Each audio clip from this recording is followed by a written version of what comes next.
Declaro aberta a 11ª reunião da Comissão de Serviços de Infraestrutura Conjunta, com a segunda reunião da Comissão Temporária e Externa para averiguar as causas e efeitos da crise energética e hidrelétrica da terceira sessão legislativa ordinária da 56ª legislatura.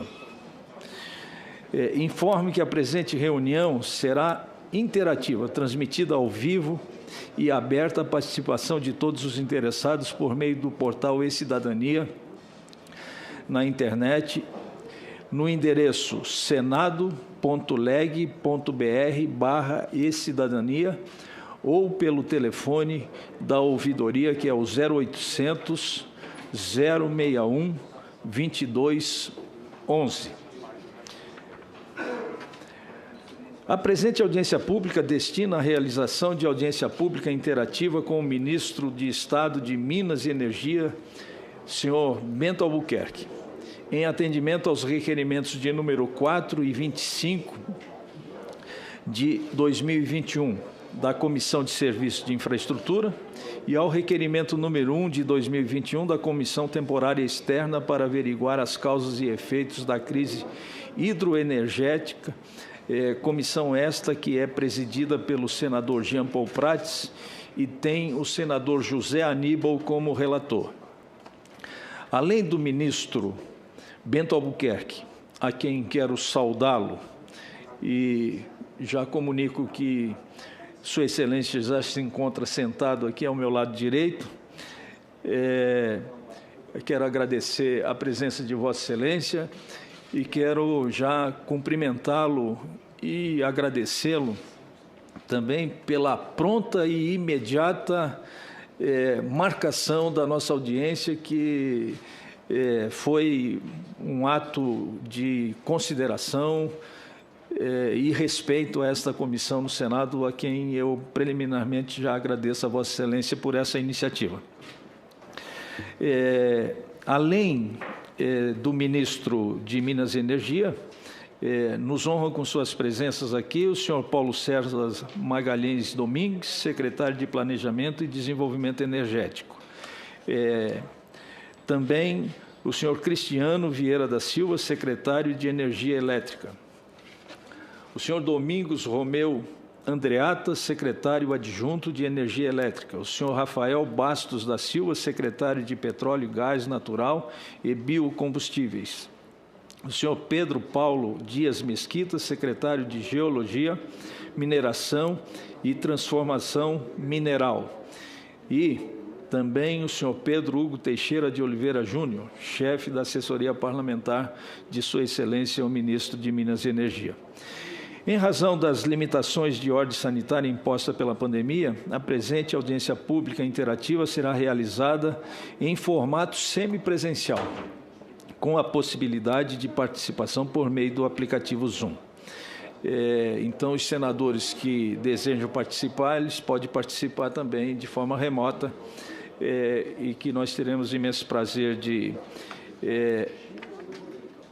aceitar através do Zoom. Eu não vou estabelecer tempo, porque acho uma indelicadeza de estabelecer tempo tanto para o ministro quanto para os próprios parlamentares. E em todas as comissões que eu presidi, eu procuro não estabelecer um tempo, porque muitas vezes 1 minuto a mais, 1 minuto a menos é importante para ampliar o debate e as discussões. De maneira que, antes de passar a palavra para Vossa Excelência, ministro Bento Albuquerque, eu queria aqui fazer um registro que julgo... Vossa Excelência me concede logo depois, pela ordem, uma pequena intervenção depois da sua fala? Pois não. Fazer apenas uma manifestação que julgo pertinente e necessária na condição de presidente da Comissão de Infraestrutura do Senado Federal. E eu digo que não é de hoje que o Brasil enfrenta crises hídricas,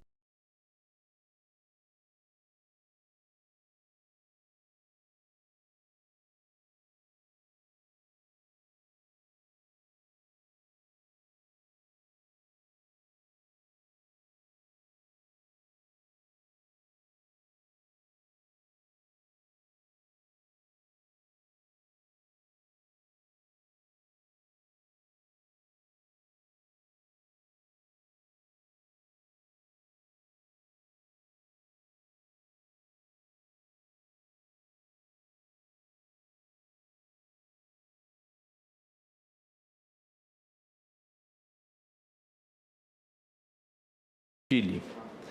O país tem o maior custo de energia elétrica para os clientes industriais e a segunda pior qualidade do fornecimento de energia elétrica. Nos últimos 12 meses, a energia elétrica subiu quase 29%, sendo o segundo item que mais pesa no Índice Nacional de Preço ao Consumidor, amplo, o IPCA. Segundo estudo elaborado pela Confederação Nacional da Indústria, CNI, o aumento de preço da energia elétrica resultará em uma queda que ultrapassa os 8 bilhões de reais do PIB desse ano, em comparação com o que ocorreria se não tivéssemos a crise energética. As previsões não são boas em relação ao emprego também. Estima-se que a crise energética tenha impactado a perda de quase 170 mil vagas de emprego em 2021 e o número pode chegar a 290 mil até o final de 2022. O estudo ainda segue com os dados alarmantes. Em 2022, a previsão é que as perdas do PIB ultrapassem a 14 bilhões de reais. O consumo das famílias se reduzirá em 7 bilhões de reais.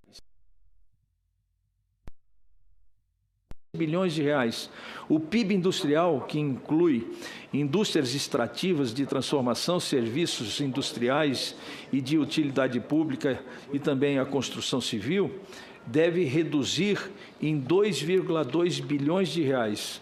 Deste modo e deste cenário, é preciso que o governo federal haja o mais rapidamente possível e aponte caminhos para a superação dessa crise que já vem de anos. É preciso pacificar o país para que os investidores privados possam e passem a investir e se sentir confiantes e voltem a considerar o Brasil como um país para os seus respectivos investimentos. Sabemos que, para a retomada econômica, os investimentos em infraestrutura, especialmente os setores energéticos, são importantes e fundamentais. E é nesse intuito de hoje a nossa reunião.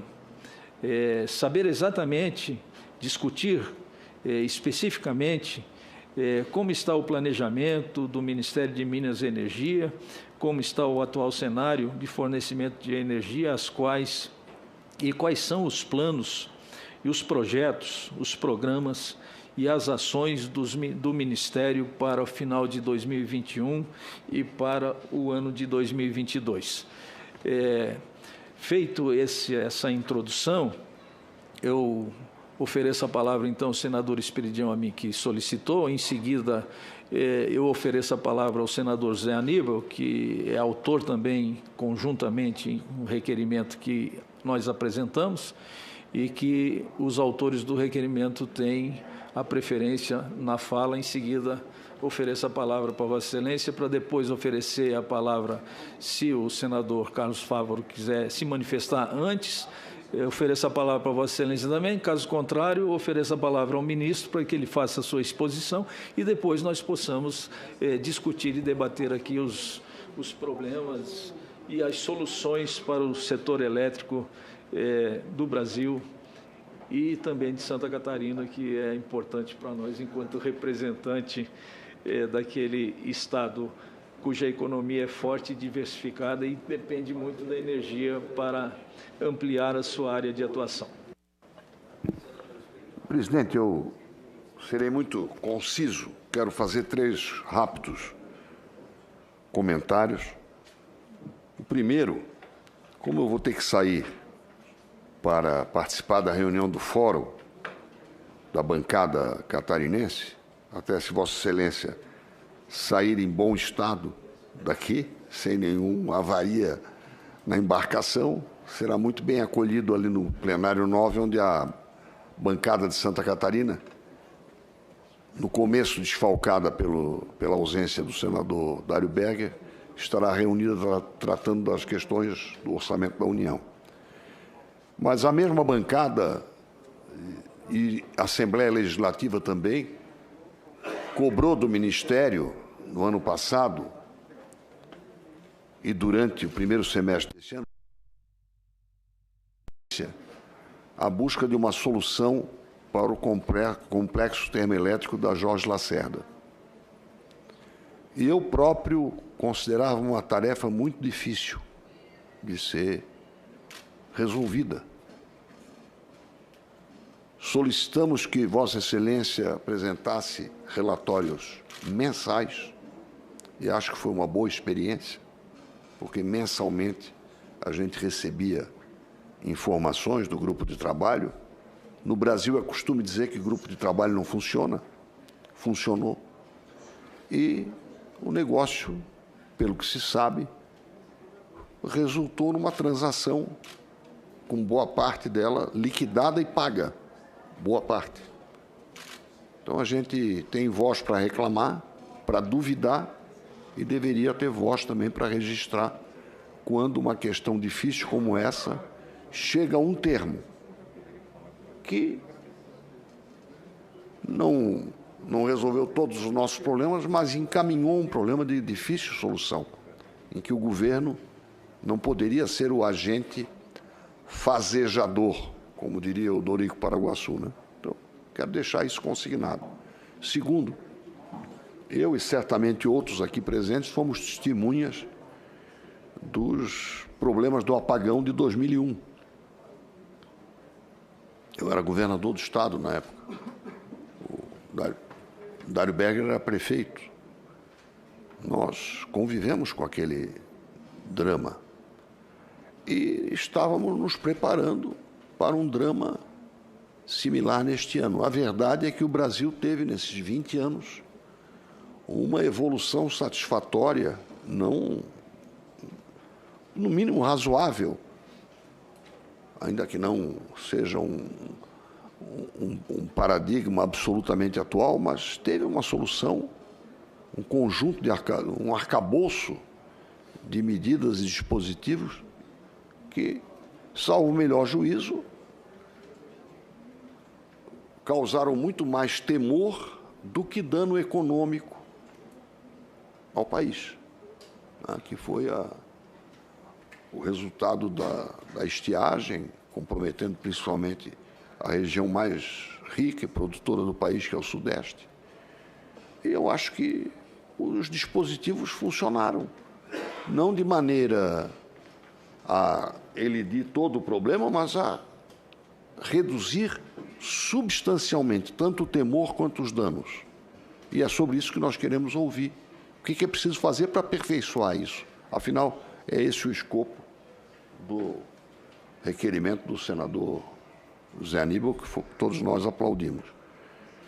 Então, nesse sentido, o terceiro ponto é um ponto muito localizado e diz respeito àquela discrepância de tarifa energética em partes de municípios catarinenses em função do não subsídio a pequenas empresas, que na verdade são antieconômicas, infelizmente, que isso resulta, tudo isso resulta de uma prorrogação absoluta de contratos de todo tipo havida em 2013.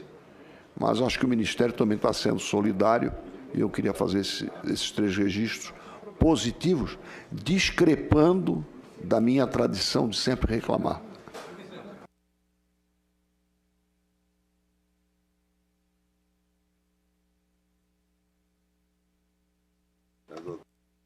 Senador Dário Berger, ministro que está aqui conosco hoje, Bento Albuquerque, e ao senador Esperidião Amin, que com muita pertinência falou antes de mim. Ministro, nós temos hoje uma comissão especial para analisar a crise hidroenergética e nós gostaríamos muito de ter a sua presença lá. Há um sentimento comum de que houve falhas no planejamento energético brasileiro que nos colocaram aí diante de uma situação de emergência que tem um impacto muito expressivo na atividade econômica e também na vida das pessoas. No orçamento doméstico, a conta de luz pesa. E as notícias sobre inadimplência são grandes. E eu sei que as próprias distribuidoras, quando cortam não cortam com satisfação. Cortam porque não podem admitir que realmente seja feito fornecimento sem que haja retorno.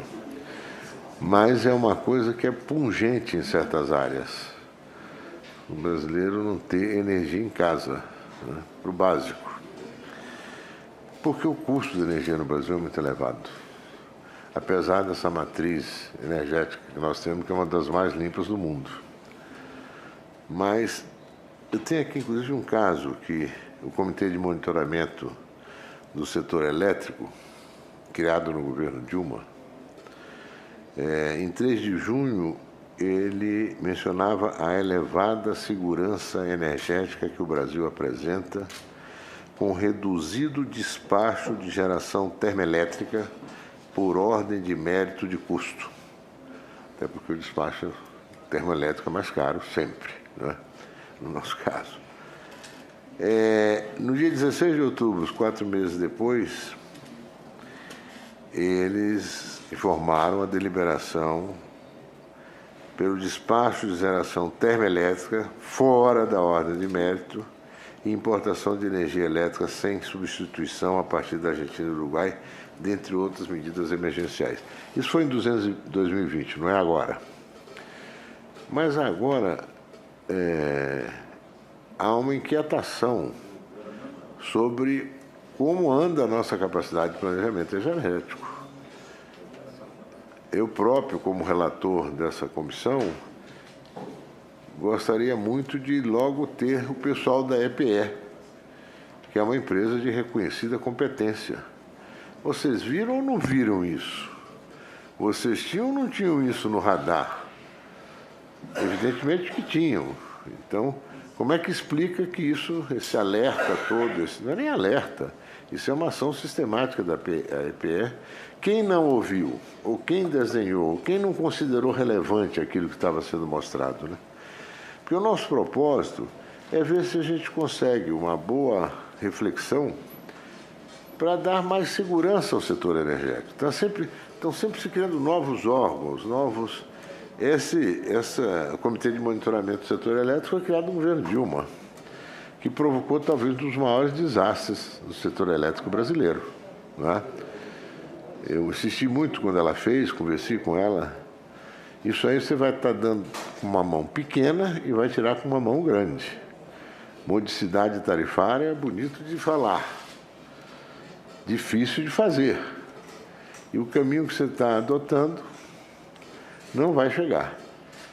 Infelizmente, nós conseguimos organizar, eu era o secretário de Energia de São Paulo, uma frente de São Paulo, Minas e o Paraná, e viabilizou totalmente o projeto dela. Agora, eu paguei 10 bilhões de reais, ministro, 6 bilhões e 200 de dívida da CESP, liquidada, 3 bilhões e 800 de dividendos.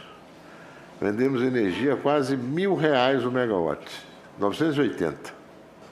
Eu ficava imaginando, quem vai pagar isso é o povo brasileiro. Um erro grave de governo, o povo brasileiro pagou por isso. Tanto que apareceu todos esses recursos para nós, vendedores de energia, que, no nosso caso, permitiu quitar a dívida da CESP, que era uma grande empresa de geração de energia, e, ao mesmo tempo, distribuir dividendos. Com a conta de luz lá em cima. Todos pagamos. Ou na conta, ou nos produtos, enfim, a conta chegou. Então, de novo, temos o apagão de 2001. Será que o que não está funcionando bem no setor elétrico brasileiro, onde o Brasil é reconhecido por uma notória competência, né? Do ponto de vista de engenharia, de interligação, sistema interligado, enfim, as alternativas todas, as energias alternativas estão se desenvolvendo. O que dificulta o Brasil ter um planejamento que seja mais antecipatório, né? Até porque nos preocupa. Tem gente dizendo já que o ano que vem pode ter uma crise hídrica pior do que esse ano. Se isso se realizar, Deus queira que não. É algo que a gente tem que se preparar desde já. Então, são essas questões que nos preocupam na comissão. E, por isso, embora eu sei que isso quebra um pouco a rotina do ministro, nós gostaríamos de ouvi-lo quando for. A comissão vai definir seu plano de trabalho agora. Definido o plano de trabalho, a gente faz uma consulta lá com o ministro, com o Ministério, para ver o melhor momento dele vir. E que hoje a Comissão de Infraestrutura tenha toda a condição de conversar mais com o ministro, ver se o senador está interessado. Tem outros senadores aqui e deixo nem vou franquear, a palavra é muito mais deles do que minha. Muito obrigado.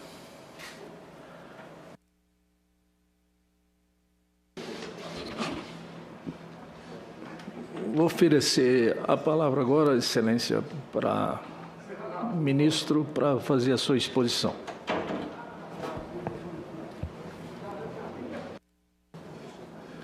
Muito obrigado, presidente.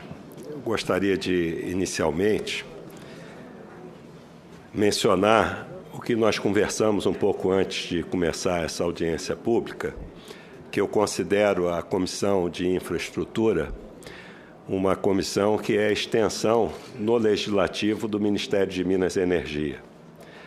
Eu tive a oportunidade, em 2019, de estar aqui, ainda no primeiro semestre de 2019, para poder justamente apresentar o planejamento do nosso Ministério, as políticas públicas que seriam desenvolvidas.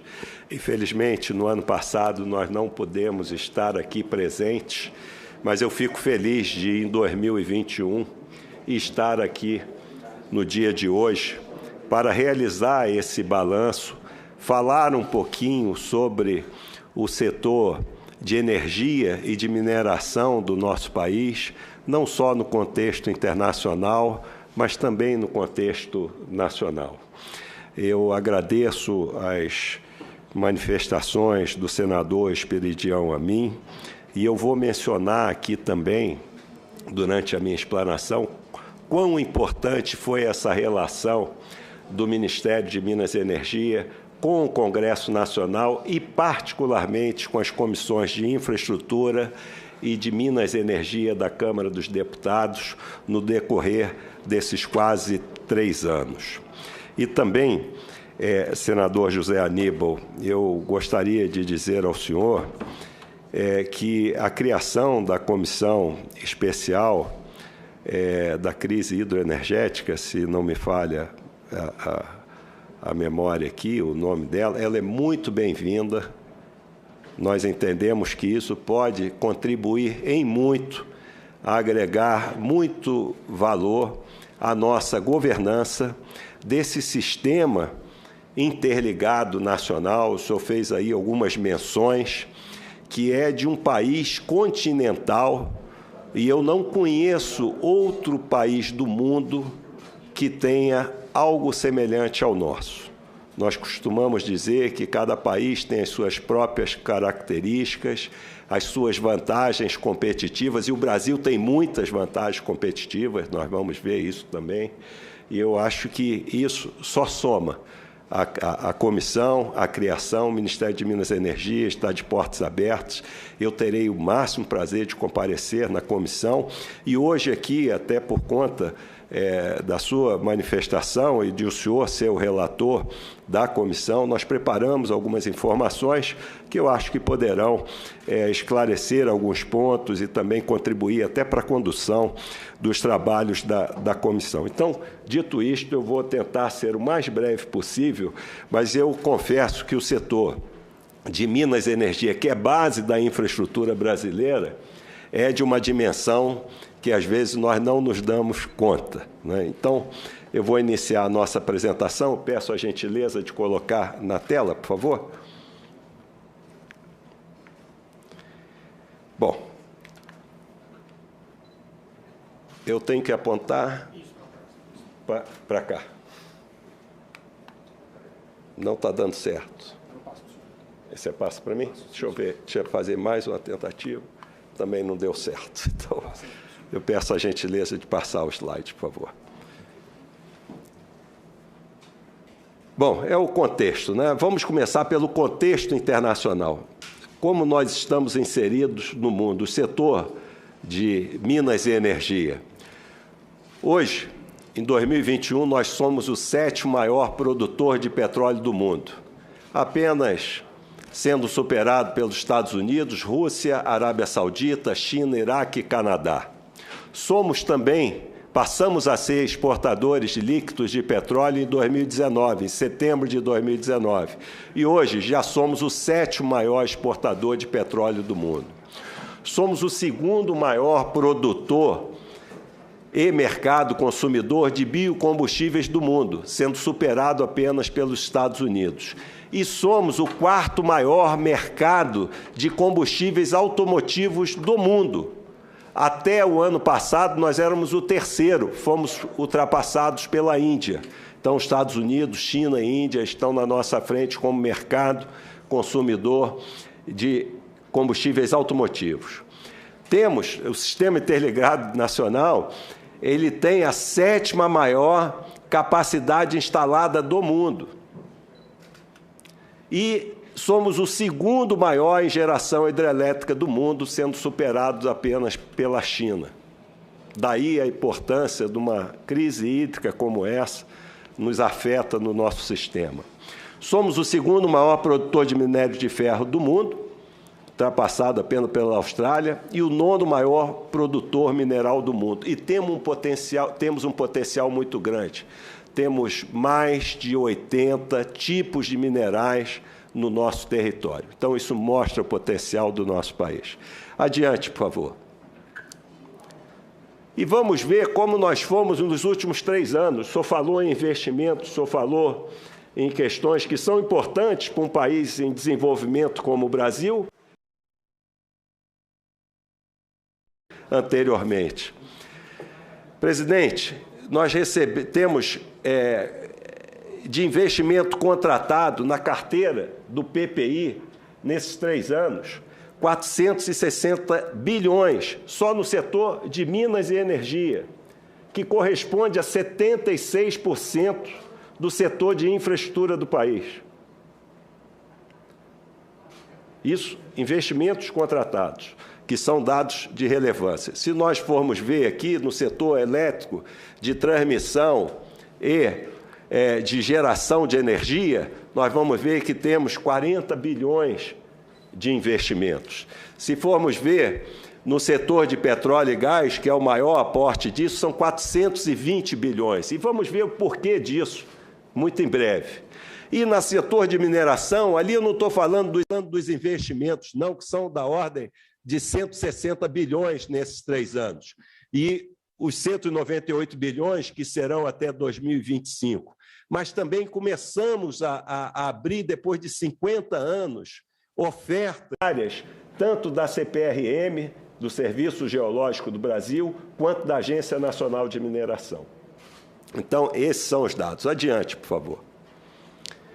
No que diz respeito ao investimento estrangeiro direto, quando é que o investimento estrangeiro vem? Quando a gente tem governança, segurança jurídica e regulatória, transparência e previsibilidade. Aí os investimentos vêm. Então, nós podemos ver que os investimentos diretos de 186 bilhões vieram de 10 países de todos os continentes, exceto da África. Isso nos últimos 3 anos. E ali, nos setores de mineração, elétrico, de petróleo e gás, também de biocombustíveis, tudo está sendo realizado. Isso são dados oficiais. Adiante, por favor. Bom, e o que nós temos pela frente, né? O balanço. O senhor falou muito em planejamento e vamos ver que planejamento é essencial. Adiante, por favor.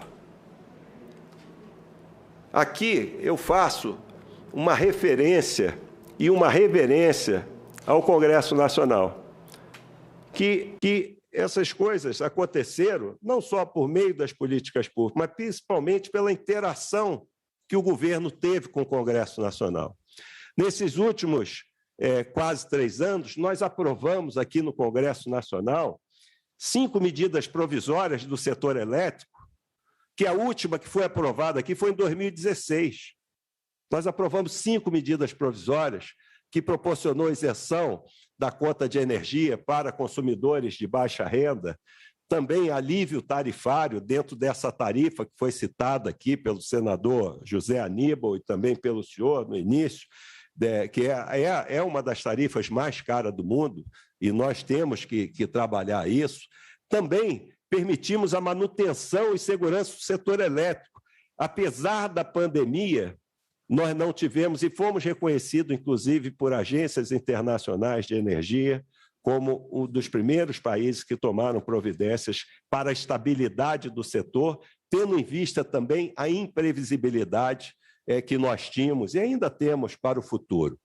Realizamos, nesses 3 anos, 12 leilões de geração de energia e transmissão de energia, proporcionando investimentos, como eu já mencionei, de 40 bilhões de reais, geração de mais de 50 mil empregos e mostra a atratividade do nosso setor, com deságio de 31% na geração e de quase 60% nos leilões de transmissão.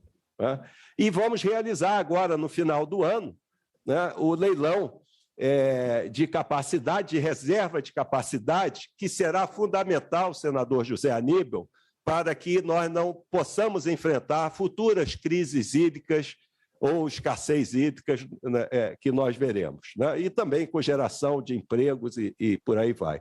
E ali, por fim, está a modernização do setor elétrico, que nasceu aqui nessa comissão, no ano de 2019, foi aprovada por unanimidade e agora está em tramitação final na Câmara dos Deputados, que vai permitir, sim, que as nossas tarifas, a modicidade tarifária, seja o alvo principal desse projeto de lei.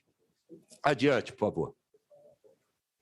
Bom, isso eu falei do setor elétrico. Agora, do setor de biocombustíveis. Ali estão os programas principais que vêm do Conselho Nacional de Política Energética. Eu gostaria de destacar 2 ali. O REAT, que é a reativação da produção de petróleo e gás em áreas terrestres, e o PROMAR, que é um programa que visa a revitalização de poços maduros em áreas marítimas, offshore. Esses 2 programas são fruto do desinvestimento da Petrobras. E o que ocorreu com esses 2 programas? Nós temos diversos campos no Nordeste em área terrestre e na bacia de Campos, em área marítima, que mais do que dobraram a sua produção. E novas empresas entraram, de pequeno e médio porte. Isso é muito positivo. E nós vemos com a arrecadação no período 2016 e 2018, em termos de royalties, participações especiais, a nossa arrecadação foi de 71 bilhões de dólares, de reais. Nesses últimos 3 anos, foi de 208 bilhões de reais. Ou seja, mais do que triplicou. E se nós formos ver agora os leilões, realizamos o leilão da seção onerosa, que estava para ser realizado desde 2014.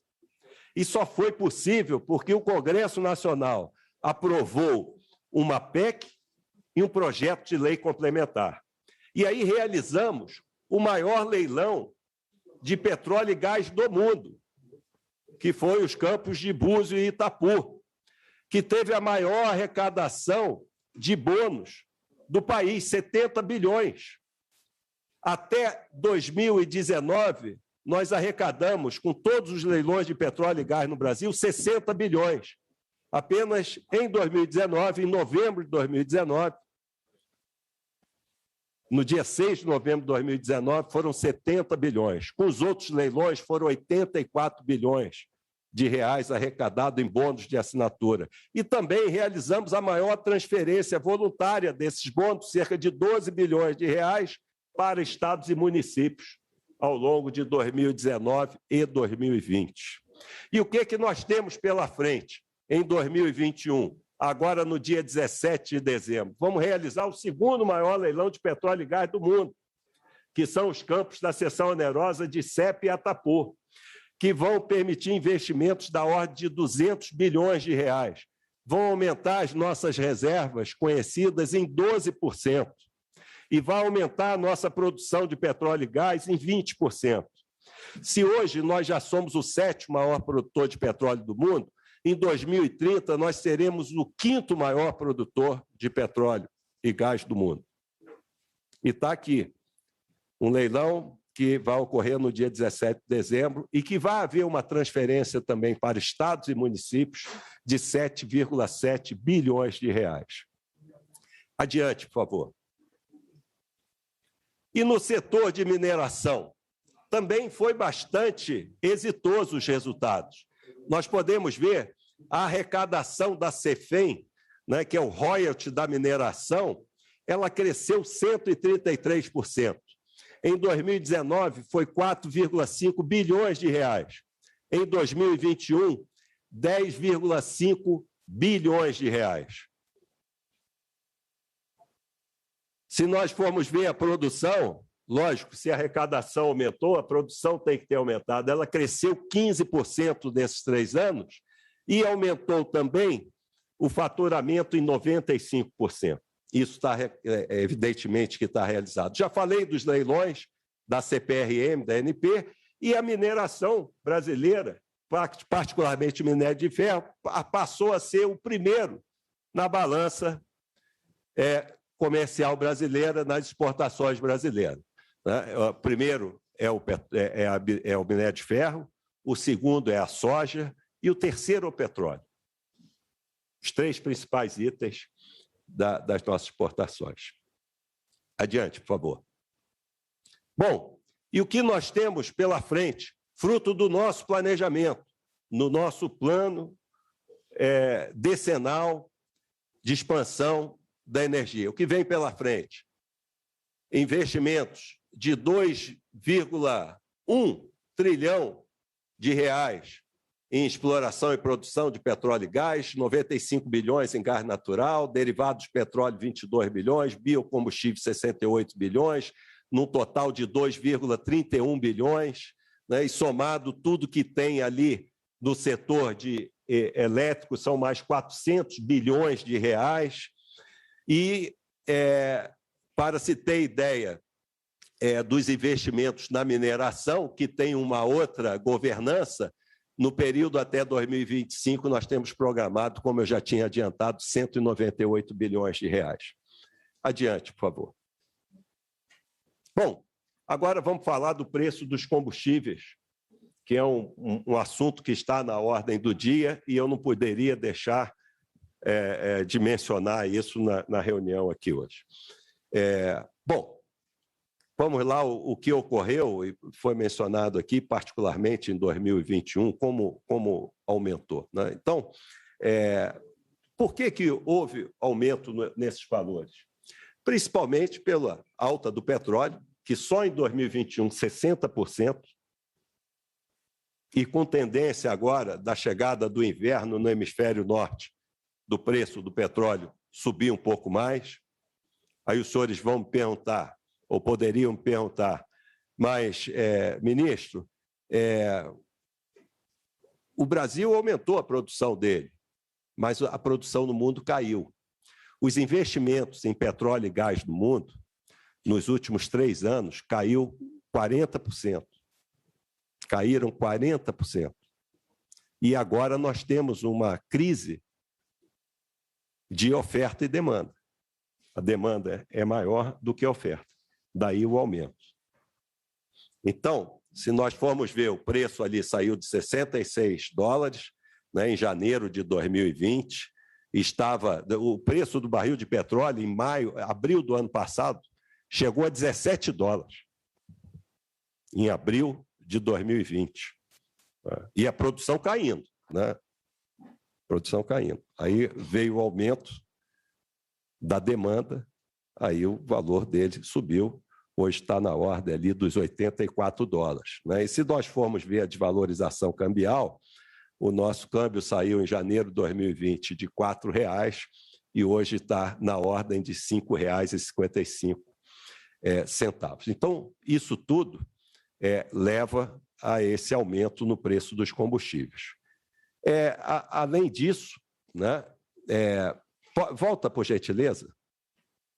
Além disso, nós temos na questão tributária, é uma coisa que está sendo discutida aqui no Congresso Nacional, o ICMS, que ele é ad valorem, ou seja, ele é calculado sobre o preço total do combustível.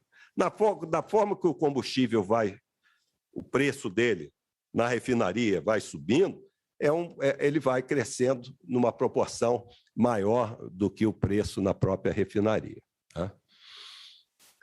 E o Brasil ainda é importador de derivados de petróleo. Tá? Nós importamos hoje cerca de 27%, de 27% a 30% do nosso GLP, o gás liquefeito de petróleo.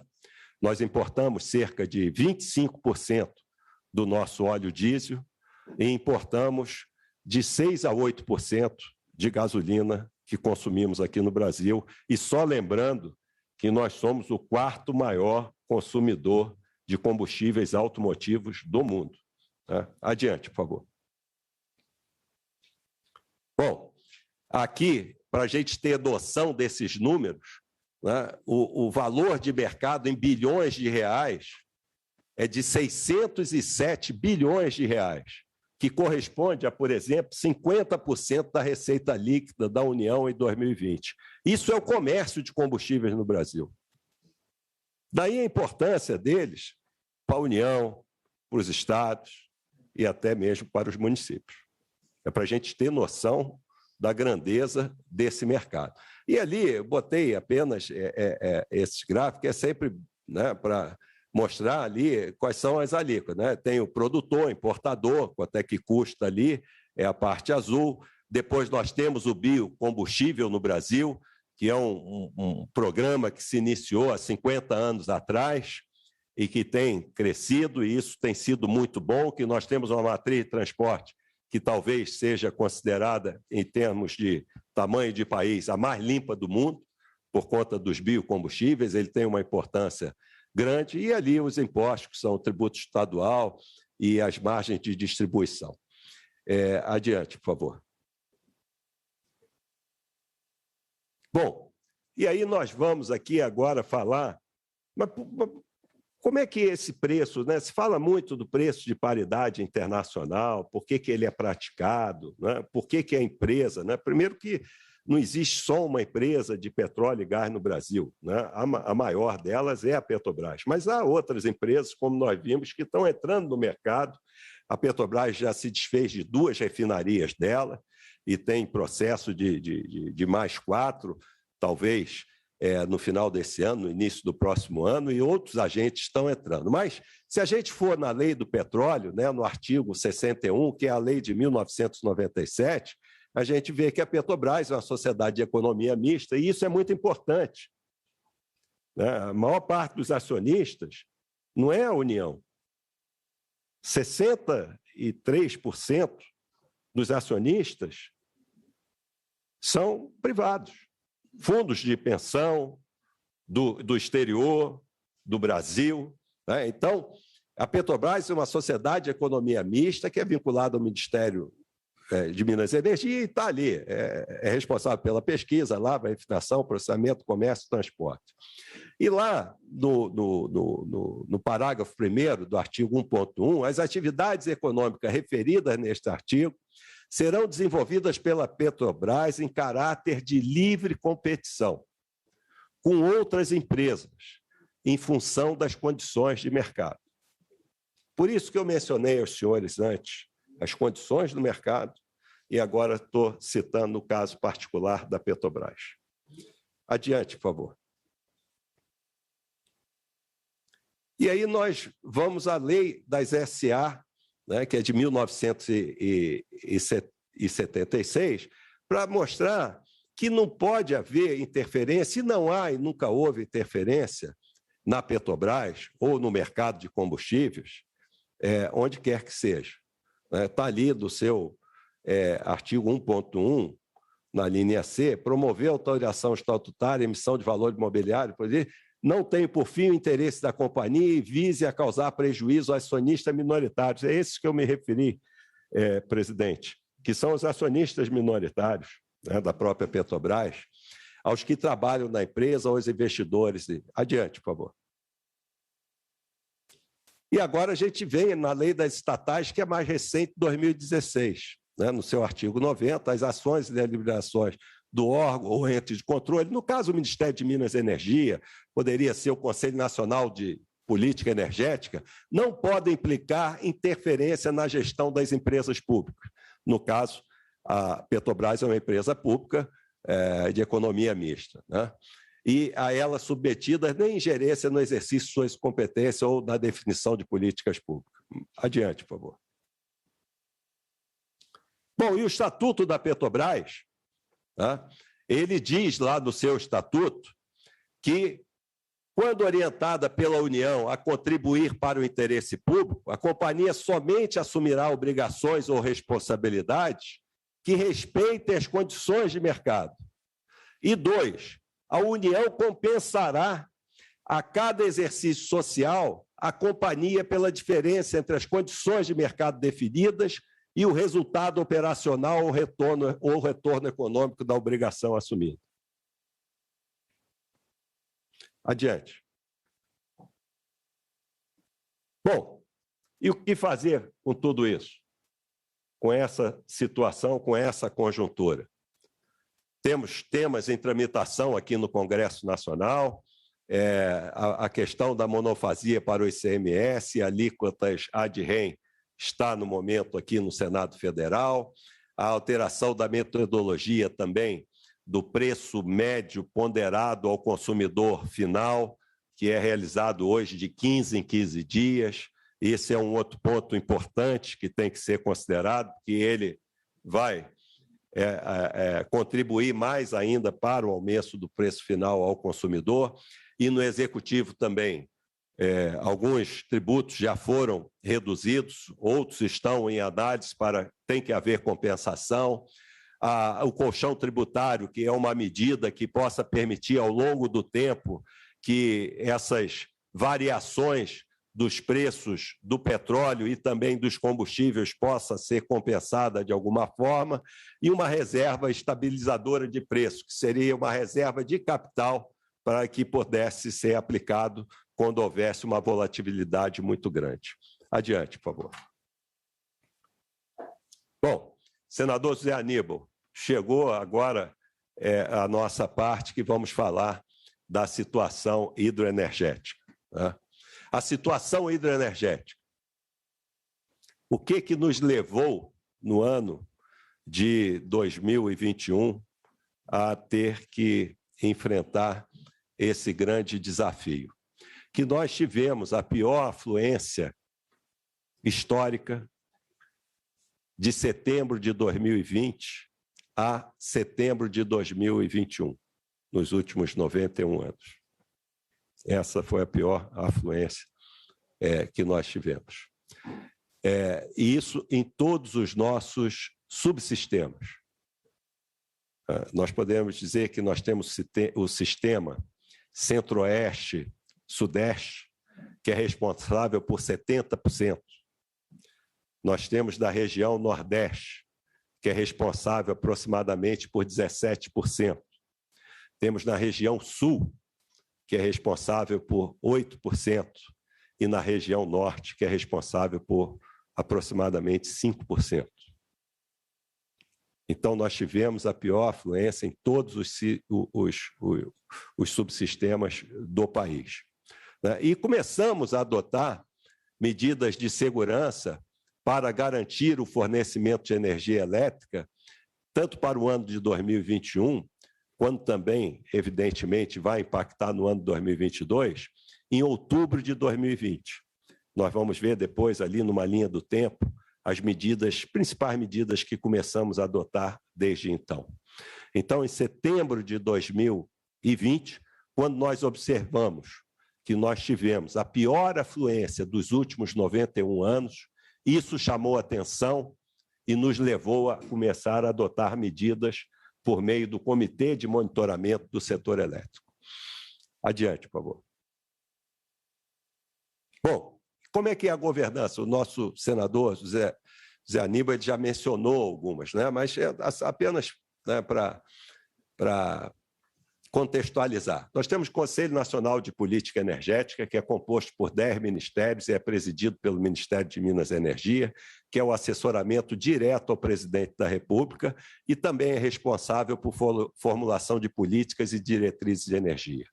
Temos o Comitê de Monitoramento do Setor Elétrico, já mencionado aqui pelo senador José Aníbal, que ele compreende o Operador Nacional do Sistema, a Câmara de Comercialização de Energia Elétrica, a Empresa de Pesquisa Energética, também já mencionada aqui, e a Agência Nacional de Energia Elétrica, e, quando necessário, a Agência Nacional de Petróleo, a Agência Nacional de Águas, o IBAMA e outros órgãos que possam contribuir para a governança do setor elétrico. Então, esses são os membros principais. E criamos, em caráter emergencial, a Câmara de Regras Excepcionais de Gestão Hidroenergética, que iniciou os seus trabalhos no dia 1º de junho, se eu não me engano, deste ano.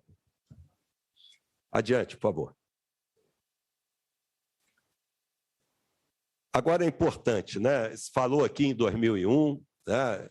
2014 também tivemos um ano bastante rigoroso em termos de escassez hídrica e agora 2021. Então, aqui nós estamos falando de capacidade instalada, né, de geração de energia no nosso país. Em 2001, nós tínhamos 81 gigawatts. Hoje, nós temos 186 gigawatts. Também foi mencionado aqui a importância da complementariedade das fontes de geração energética. Se nós formos ver em 2001, nós tínhamos apenas 4 fontes de geração de energia. Hoje temos 9, muito mais diversificada. A matriz hidráulica, que correspondia a 85% da nossa matriz em 2001, hoje representa 61%. Em 2030, representará, fruto do planejamento, 49%. Ou seja, a nossa matriz está se tornando cada vez mais diversificada e cada vez mais complementar. É bom que se diga também que, desde 2001, não é construída nenhuma hidrelétrica com reservatório. Tudo é a fio d'água.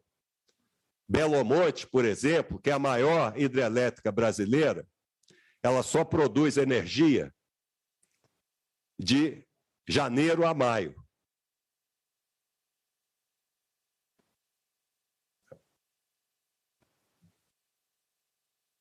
Adiante, por favor.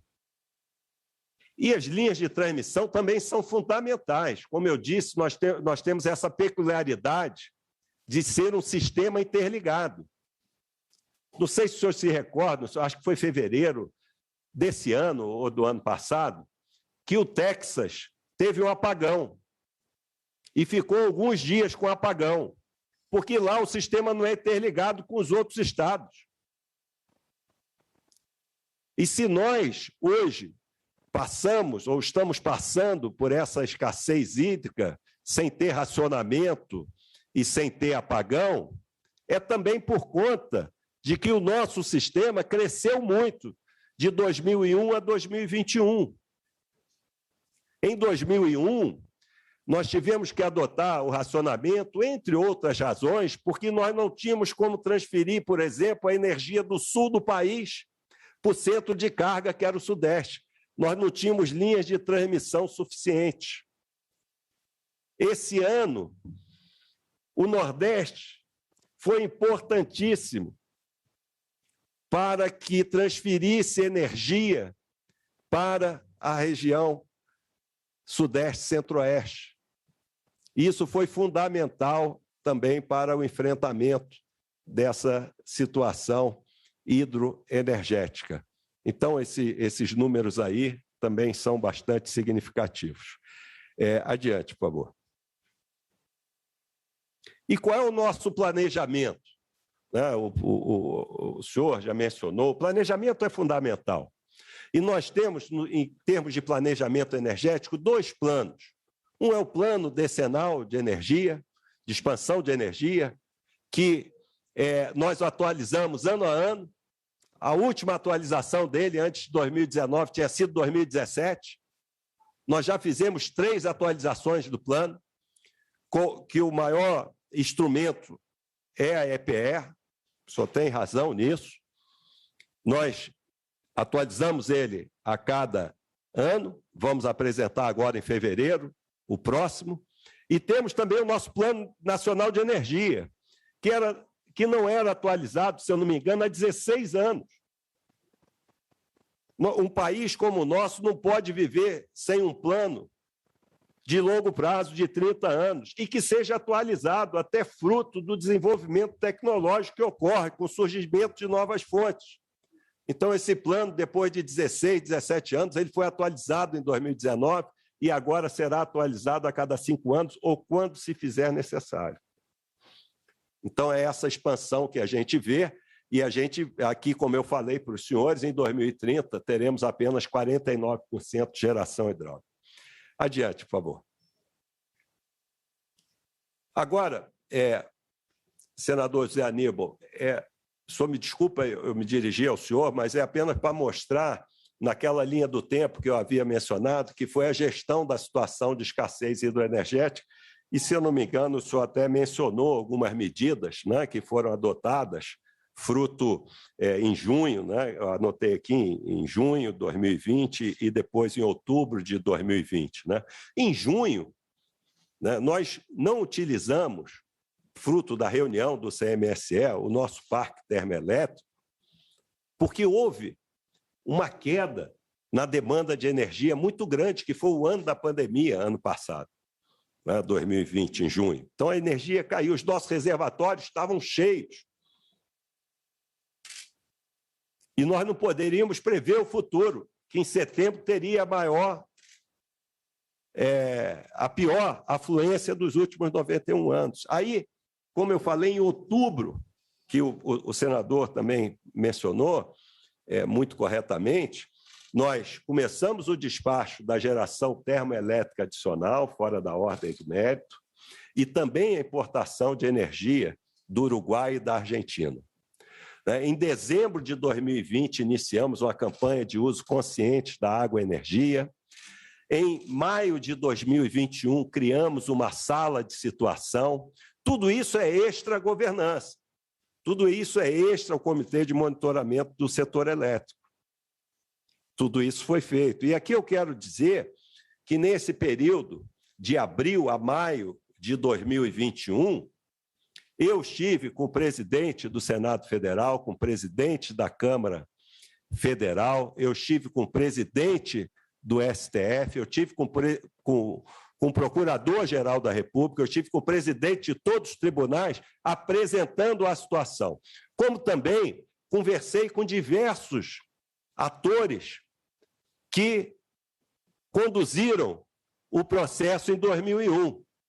Tive a oportunidade de conversar com o ministro Pedro Parente, tive oportunidade de conversar com o diretor-geral da ANEEL e com outras consultorias que trabalharam e atuaram em 2001 e que estão presentes hoje em dia e que deram grande contribuição à nossa gestão. Então, dentro desse processo, também em maio de 2021, já começamos a antecipar a entrada de geração e transmissão de energia. Aquilo, trabalhando de forma coordenada com todos os agentes setoriais, que isso não depende de um órgão só, a própria CREG foi criada, mas não houve limitação de competência de nenhum órgão, seja ele do meio ambiente, seja ele do setor elétrico.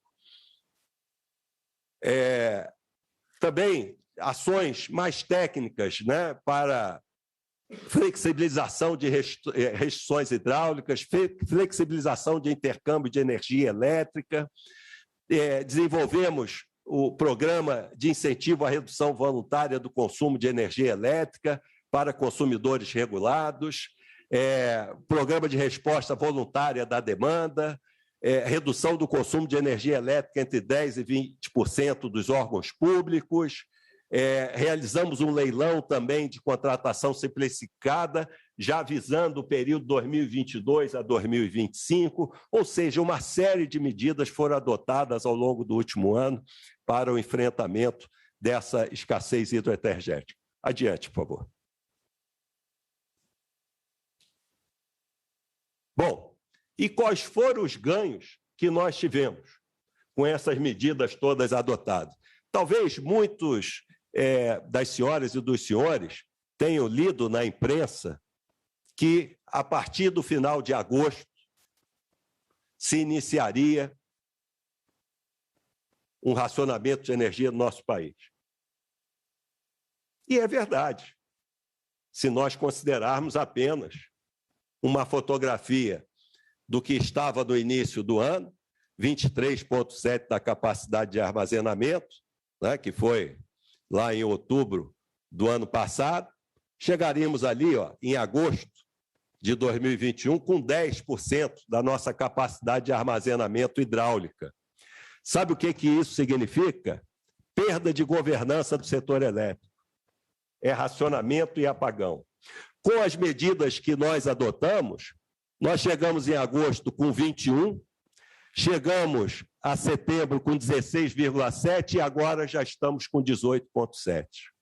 Ou seja, as medidas adotadas permitiram que o país permanecesse com a segurança energética e com o fornecimento de energia para todos os consumidores. E a nossa perspectiva para o final de novembro é 25,4%. Ou seja, não há nenhuma indicação que nós possamos ter qualquer problema em termos de racionamento ou mesmo apagão. Adiante, por favor. Bom, e para 2022, que é a grande questão colocada, como é que será 2022? Como eu falei, as medidas que começaram a ser adotadas em outubro de 2020, elas visavam não só 2021, mas como os outros vindouros.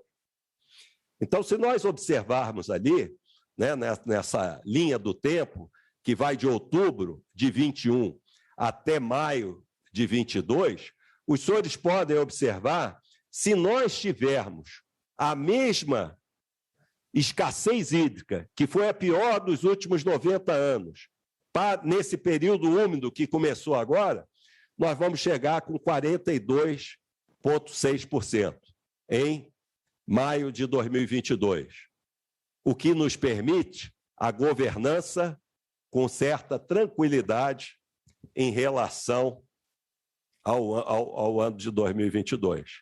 Eu só lembrar aos senhores que nós começamos abril de 21 com 35,4%, e aqui nós estamos falando em 42,6%. E se as condições forem iguais à média histórica que o que está mostrando aqui, nós vamos chegar em maio de 22 com 51,1%. Ou seja, em condições bem mais tranquilas. Adiante. Bom, considerações finais. Peço desculpas, presidente, por ter me alongado um pouquinho demais, né? Mas é isso. O que nós temos procurado fazer é conduzir as nossas políticas públicas para que a gente possa alcançar os resultados que nós alcançamos e que nós apresentamos aqui nesse período de 3 anos. Tudo isso, como eu falei para o senhor, só é possível com governança, segurança jurídica e regulatória, transparência e previsibilidade.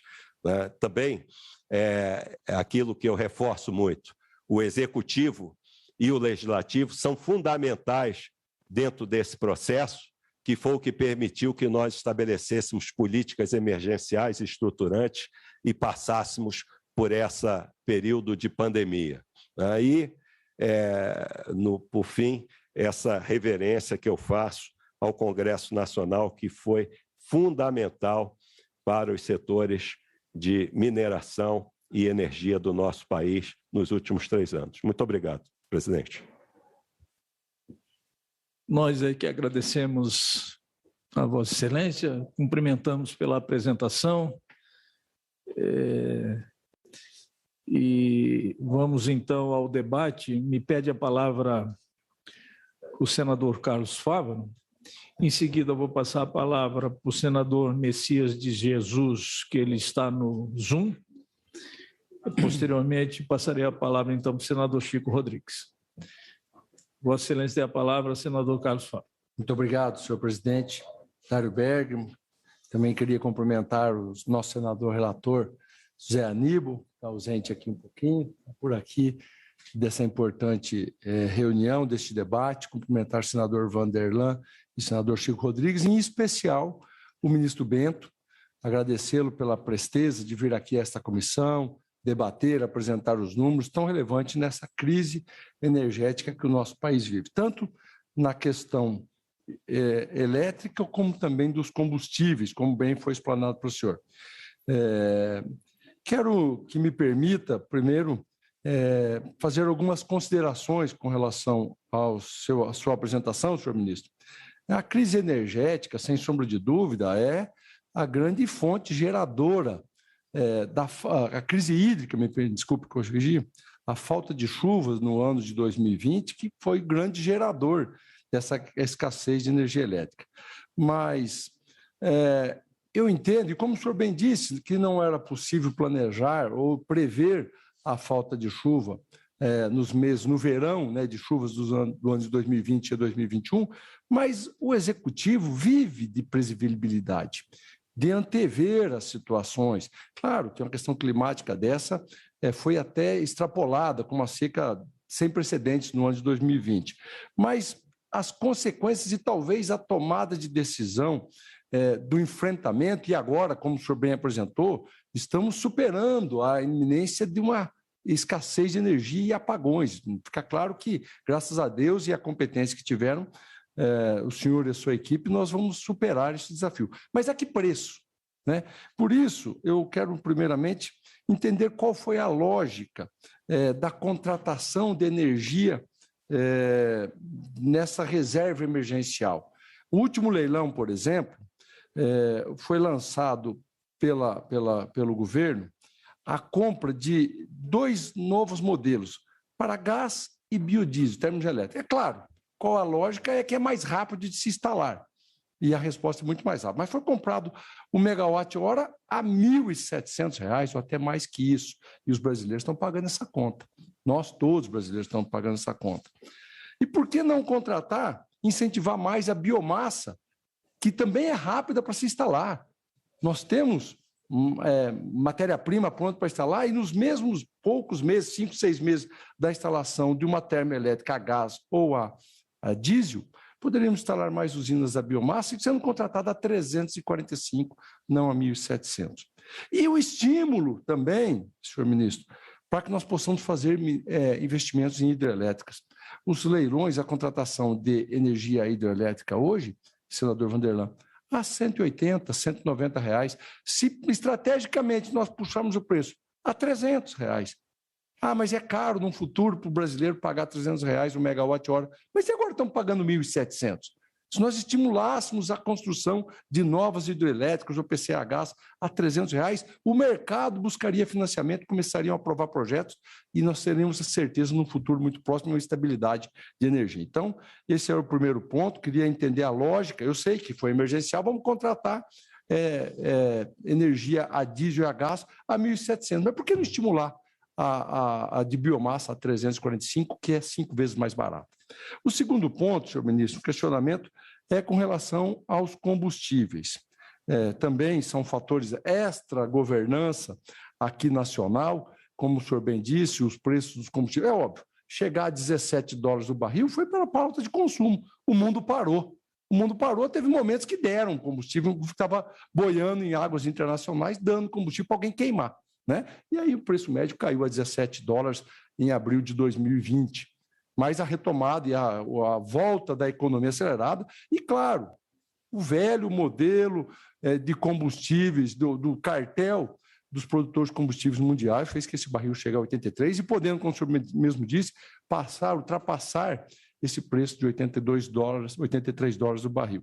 Mas também, senhor ministro, nós temos que pensar nos brasileiros. Como o senhor mesmo disse, A gasolina, o Brasil importa 6% de gasolina. Significa que 94% é produzida aqui no Brasil. E a Petrobras é uma empresa brasileira dos brasileiros. Eu entendo a lógica, sou empresário, de que a formação de preço atrelado ao dólar traz um saneamento econômico à empresa, mas traz dividendos aos seus acionistas. Mas nós temos que pensar nos brasileiros que não estão aguentando pagar R$ 7, R$ 8 um litro de combustível. Será que não é a hora que nessa formação de preço, já que o custo de produção da Petrobras é em reais, o custo dos nossos trabalhadores, servidores da Petrobras, da companhia, da exploração, feita em reais, nós podíamos bancar esse preço para os brasileiros superar esse momento de crise e não transformarmos isso em dividendos e lucro, como diz a Petrobras está tendo, sem sombra de dúvida. Quero também aproveitar nesta mesma linha e compreender um pouco a lógica do Ministério em diminuir o incremento de biodiesel no diesel. O Brasil tem que ter autoestímulo à sua produção. Como o senhor mesmo disse, nós temos uma política dos biocombustíveis de 50 anos, um planejamento de empresas que se instalaram neste país, investiram, acreditaram, era para nós estarmos já incrementando B15, 15% de biodiesel no diesel brasileiro. Um produto verde, ecologicamente correto, sustentável, que gera empregos, que não depende da importação. Mas o biodiesel, nesse momento, dos commodities caros, da soja caro, o óleo de soja é caro também, vai encarecer ainda mais a produção. 3 centavos, foi reduzido de B13 para B10, para se economizar 3 centavos no litro de biodiesel, mas colocando em risco, senhor ministro, mais de 100 mil empregos diretos. Nós não podemos fazer isso com os brasileiros, em detrimento de importar diesel S500. S500 é um diesel sujo, poluente. Trazer isso para o Brasil e deixar de gerar empregos por 3 centavos. São questionamentos que eu não consigo compreender. Porque se 3 centavos resolvesse o preço do diesel, eu ia dar a mão à palmatória, é hora de nós deixarmos um pouco a indústria brasileira. Mas 3 centavos não resolve a carestia do preço do diesel, mas desemprega brasileiros, desestimula a indústria nacional a continuar investindo, inovando, preparando novas tecnologias, melhorando a condição do nosso biocombustível para nós garantirmos um futuro próximo. Primeiro, combustível verde renovável que gera emprego e a autonomia dos brasileiros. São questionamentos simples para entender a lógica do enfrentamento, mas também reconheço o esforço do senhor, da sua equipe, do Ministério, para enfrentar e não deixar que o Brasil entrasse numa escassez sem precedentes e, talvez, um apagão elétrico, como já aconteceu no Brasil, e o senhor conseguiu, com competência, evitá-lo. Era isso, senhor presidente. Eu consulto se o senador Messias de Jesus está conectado. Não está? Não estando conectado, então, senador Chico Rodrigues, ofereço a palavra para Vossa Excelência. Meu caro presidente, senador Dário Berger, senhor ministro, meus colegas senadores, o tema hoje dessa audiência do ministro Bento Albuquerque é basicamente em relação à crise hídrica.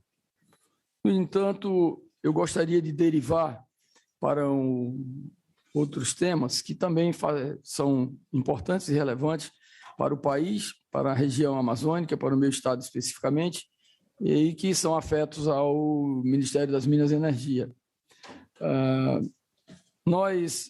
Primeiro, eu gostaria de deixar uma pergunta ao senhor ministro em relação ao estágio atual em que se encontra a construção do linhão de Tucuruí, né, que é um problema que vem se arrastando há muitos anos e que, obviamente, e felizmente, no governo do presidente Bolsonaro, ele tem impulsionado, o Ministério das Minas e Energia tem feito um esforço ingente no sentido de viabilizar, tem uma série de condicionantes que atrapalham a construção desse linhão, mas que, obviamente, enquanto isso, a população fica desassistida de uma energia segura, apesar de outras energias que estão sendo utilizadas e implantadas no nosso estado. No entanto, o Leão de Tucuruí é o grande fator de integração, porque nós somos o único estado da federação que não está ligado ao sistema nacional, interligado ao sistema nacional. Então, especificamente em relação ao tema energia, era esse. Como segundo questionamento, senhor ministro, eu gostaria de solicitar a Vossa Excelência explicações e, ao mesmo tempo, um encaminhamento de solução no sentido da viabilidade de nós podermos ter o potássio para a nossa agricultura atendido, visto que em Altazes, no estado do Amazonas, tem uma mina lá de mais de 3 bilhões de toneladas, e o potássio é o macroelemento importantíssimo para a atividade agrícola do nosso país, e que, na verdade, começa a se apresentar, o fornecimento começa a se apresentar numa crise monumental, por conta do maior fornecedor, que é a Bielorrússia, e tem causado problemas seríssimos, já ameaçando a produção de alimentos no mundo, e especificamente no nosso país.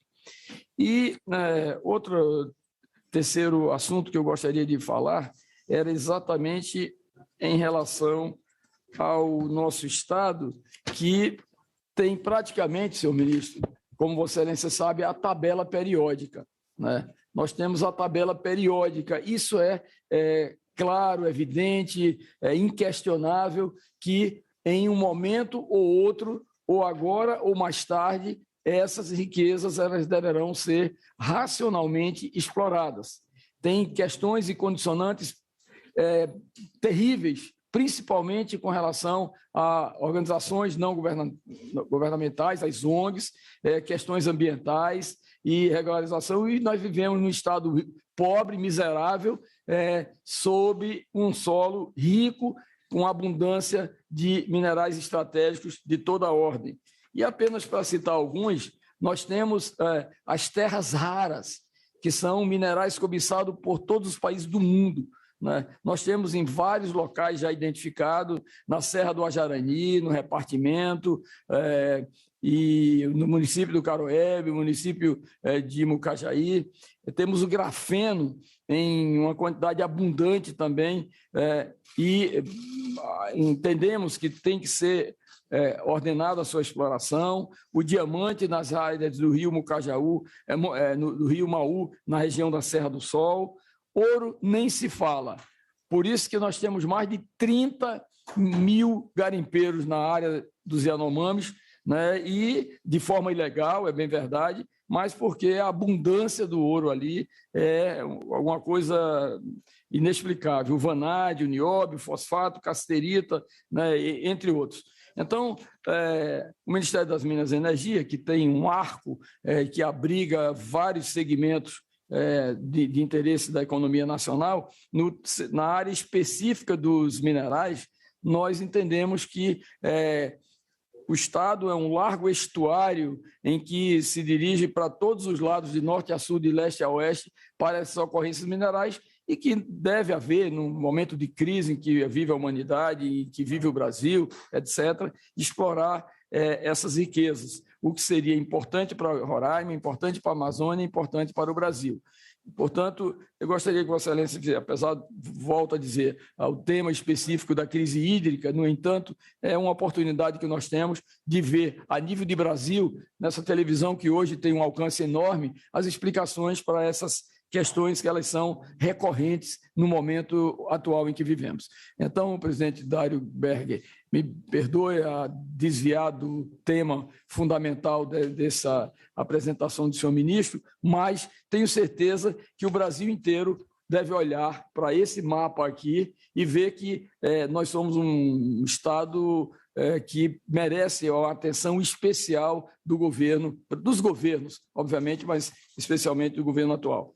Muito obrigado, ministro Bento e meu querido colega Dário Berger.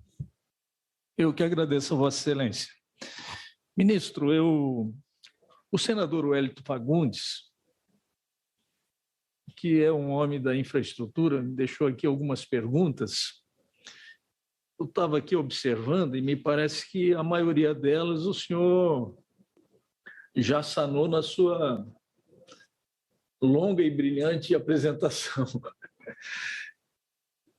Eu também fiz algumas perguntas aqui, tem um tema, vários temas. Um tema principal que eu tinha abordado seria a crise hídrica vivida no Brasil agora, com as tarifas que subiram consideravelmente, que o senador Carlos Fávaro fez uma brilhante explanação a respeito do assunto e que certamente vai me contemplar na resposta. Mas eu não poderia deixar de fazer uma pergunta para Vossa Excelência, né, com todo respeito. A desestatização da Eletrobras foi algo aqui de muitos debates, uma ampla discussão, algumas divergências de encaminhamento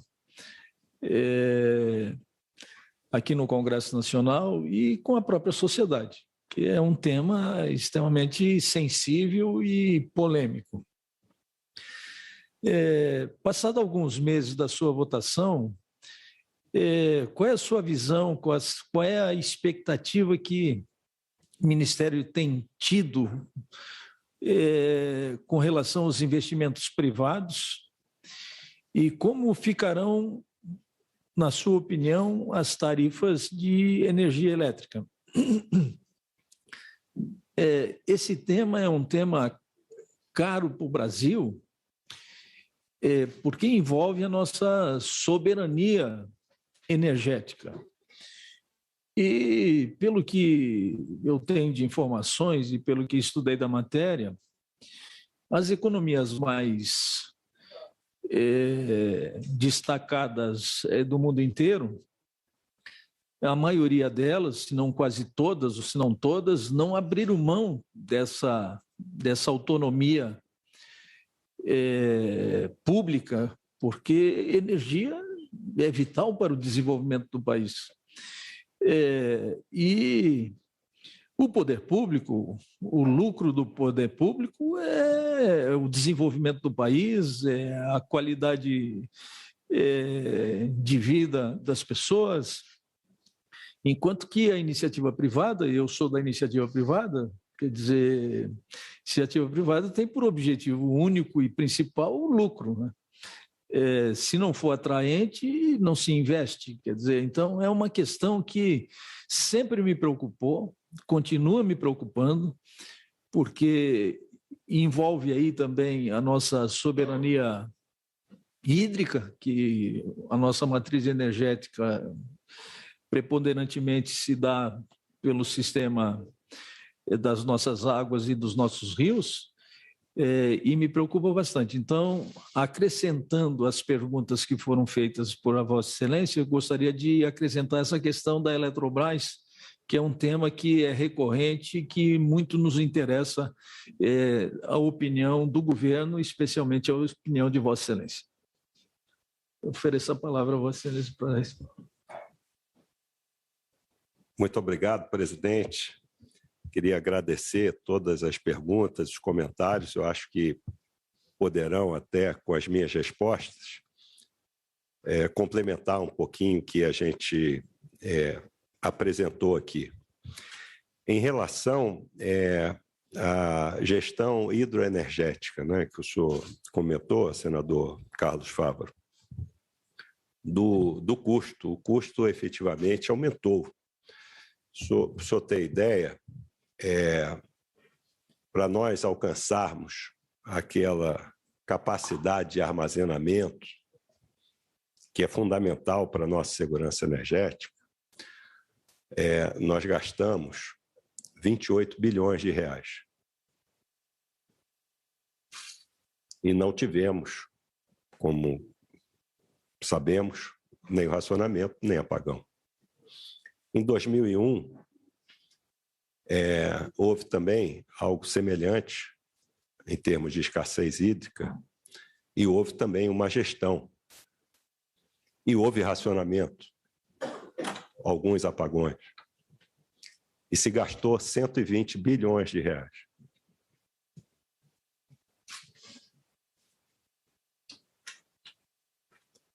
Então, os números são esses. Evidentemente que eu não estou aqui querendo fazer comparação, até porque a situação é completamente diferente. Em 2001, tínhamos uma realidade em termos de capacidade instalada e de capacidade de transporte de energia para uma região para outra. Hoje temos uma diferença, mas para a gente ter noção dos custos disso, realmente o custo é elevado. No que diz respeito à biomassa, nós procuramos, até porque fomos procurados, e nós trabalhamos dessa forma bastante transparente com as associações, que têm contribuído muito para o desenvolvimento do setor, mas, infelizmente, os geradores de biomassa não conseguiram fazer as entregas que talvez pudessem ser feitas por questões diversas. Às vezes, até o senhor tem capacidade de gerar, mas o senhor não tem capacidade de colocar isso na rede. Esse leilão que o senhor se referiu, emergencial, por exemplo, só um de biomassa apareceu. Nós não fizemos apenas para geração termoelétrica a gás, só ganhou gás, né? Ou a diesel, qualquer. Não, tudo aberto. Só apareceram 2 de renováveis, uma de fotovoltaica e uma de biomassa. E eles não chegaram, porque se eles tivessem chegado, tivessem condições dentro do edital, do leilão, eles seriam. Agora, o senhor tem razão, R$ 1.700. Hoje nós chegamos a pagar R$ 2.450. Então, vai haver uma redução nisso. E isso, no caso, né, a inflexibilidade, né, que é aquilo que ele tem que gerar, é de 60%, 63%, alguma coisa assim. Se nós tivermos boas condições, ele vai gerar isso. E aquilo que hoje em dia nós já despachamos, superior a 1.700, nós vamos deixar de despachar, e aí nós vamos ter um alívio, vamos dizer assim, para o consumidor. E temos incentivado, sim, evidentemente, dentro do planejamento, a geração de PCA gás. Cresceu muito nos últimos anos, mas não é só fazer o leilão que ganha a PCH, tem o licenciamento, tem uma opção de coisa que tem que ser feito, e que o nosso senador Chico Rodrigues sabe disso, né? A questão, desculpa, eu vou tentar responder agora em conjunto, né? A questão do Leão, né, de Tucuruí, é um empreendimento que teve o leilão há 10 anos atrás, 11 anos atrás. E só agora conseguimos a licença de instalação. Em setembro fomos lá e vamos construir o Leão, mas foi um trabalho muito grande para a gente conseguir. Levamos 11 anos. Imagina repactuar contrato, uma coisa assim, né? E quanto isso teve de custo de oportunidade? Nós gastamos 2,5 bilhões de combustíveis por ano, que quem paga é o consumidor nacional, por conta de não ter esse Leão de Tucuruí. Agora, o primeiro leilão do Ministério de Minas e Energia em 2019 foi justamente para atender o estado de Roraima, que foi no dia 31 de maio. Leilão de biomassa, geração a gás natural. Isso está reduzindo já o custo para o consumidor nacional 1 bilhão ano, só por conta desse leilão. Ou seja, é um sistema complementar em que nós temos que considerar todas as frentes, e o Brasil é o segundo país com maior potencial hidráulico do mundo. Só é superado pela Rússia. Então, temos que incentivar isso, temos que ter políticas públicas, mas são políticas públicas que não demandam apenas do governo federal ou do Congresso Nacional. Isso depende de outros agentes, Ministério Público, o próprio Poder Judiciário, e nós temos trabalhado isso. Como vamos trabalhar essa semana, temos uma reunião na Procuradoria-Geral da República e que nós vamos conversar com o Ministério Público Federal em todas as esferas, em todos as áreas para que a gente possa mostrar isso que o senhor falou, que tem um Estado que tem a tabela periódica, que o país tem uma dependência de 90% em fertilizantes e temos o potencial para ser autossuficiente com potássio, com nitrogênio, com fósforo, com tudo. Então, todos têm que fazer parte da solução. A solução não vem apenas de um lado. Quero garantir ao senhor, senador Carlos Fava, que o programa de biocombustíveis, e eu falo isso publicamente, nacionalmente e internacionalmente, é uma política do Estado brasileiro. Talvez uma das políticas que os brasileiros devam mais se orgulhar, como o senhor colocou aí a questão dos biocombustíveis. Foi reduzido temporariamente de 13% para 10% a questão do biodiesel, não só pelo preço do diesel, muito pelo contrário, foi pela própria competição que estava havendo no próprio setor. Ano passado, nós tivemos que reduzir porque não tinha biodiesel. E o senhor imagina, dentro de um país que é o quarto maior consumidor de combustível automotivo do mundo, o senhor não pode ficar mudando a mistura mês a mês, porque isso é todo um processo. Quem é encarregado da mistura, que hoje é 10%, 12%, e vamos 13%, o CNPE está para decidir agora na reunião, se não me falha a memória, 22 de novembro, né? Que nós vamos ter a reunião do CNPE, que é onde se decide, é onde tem que ser decidido isso. Isso de forma transparente, com participação de todos, com o setor. E temos conversado, até porque é uma política de Estado, não é uma política de governo. E eu não tenho dúvida nenhuma que isso ainda trará muitos frutos para o nosso país. O senhor perguntou sobre a política de preço também, da formação de preço, né? Tá. Isso. Falar para o senhor, até 2016, quando foi alterada essa política de preço, foi em 2016, a Petrobras ela importava todo o combustível.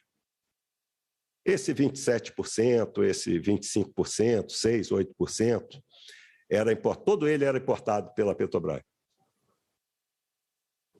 Junto com o que ela refinava, e aí era o preço. Houve, efetivamente, controle de preço. E levou a Petrobras não só a pagar multas bilionárias para a Bolsa de Valores de Nova York, por exemplo, para investidores internacionais, e levou a Petrobras também a ser a empresa de petróleo e gás mais endividada do mundo,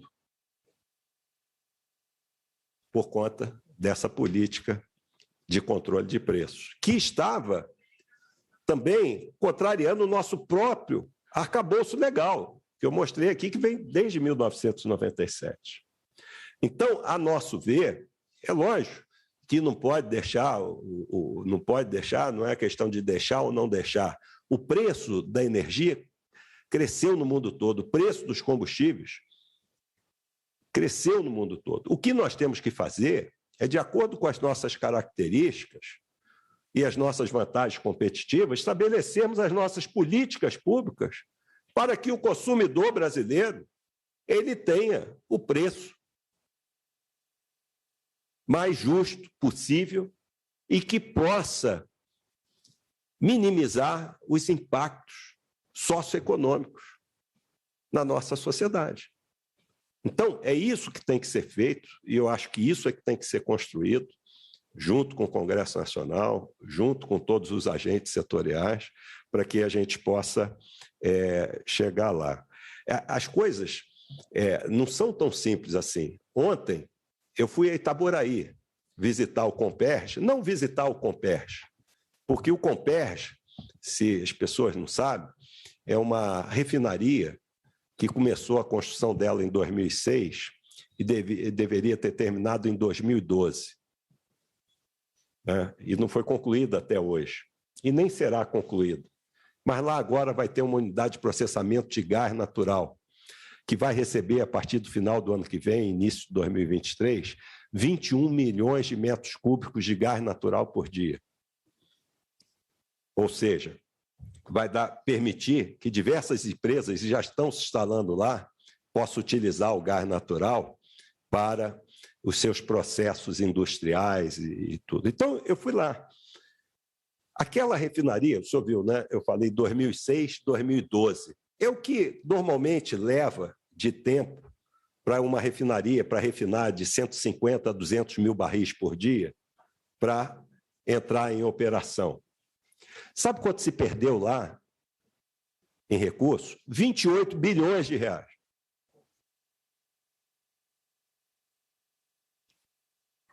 $28 bilhões. Nós poderíamos, com esses 28 bilhões, em termos de políticas públicas, por exemplo, atender todos os brasileiros do cadastro único com gás liquefeito de petróleo por 3 anos. Ou seja, temos que ter políticas públicas que possam efetivamente atender aquele que mais necessita dessas orientações por parte do poder público, no caso, o poder concedente.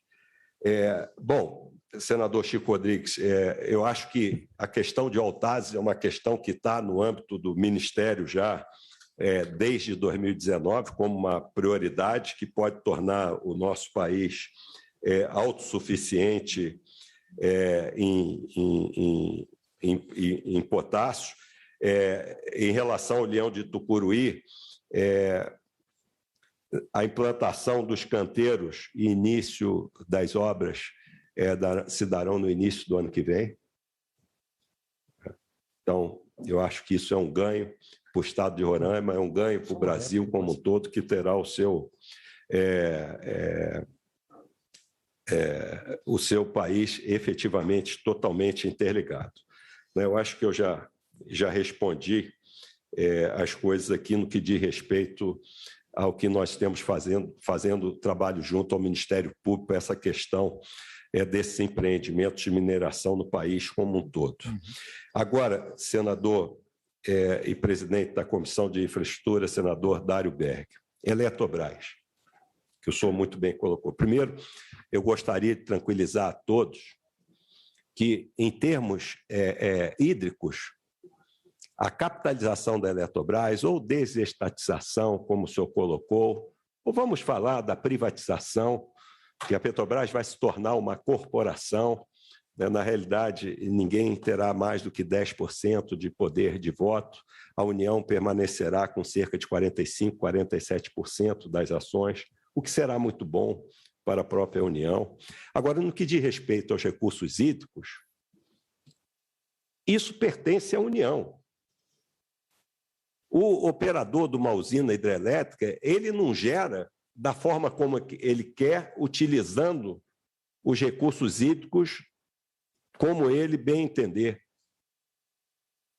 E esse foi um dos processos que nós tivemos agora muita preocupação durante a gestão dessa crise, porque nós temos as vazões mínimas. E os reservatórios têm que ser preservados. Quem controla tudo isso é a Agência Nacional de Águas. Como quem controla também as tarifas é a Agência Nacional de Energia Elétrica. Isso tudo continuará sendo como vem sendo já há alguns anos, desde 1996, se eu não me engano. E isso vai continuar da mesma forma.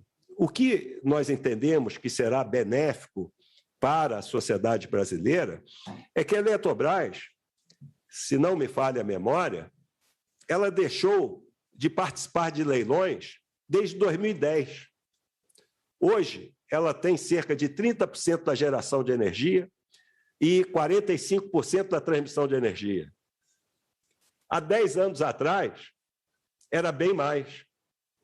Ou seja, ela está cada vez perdendo mais participação do mercado brasileiro. E isso não é bom.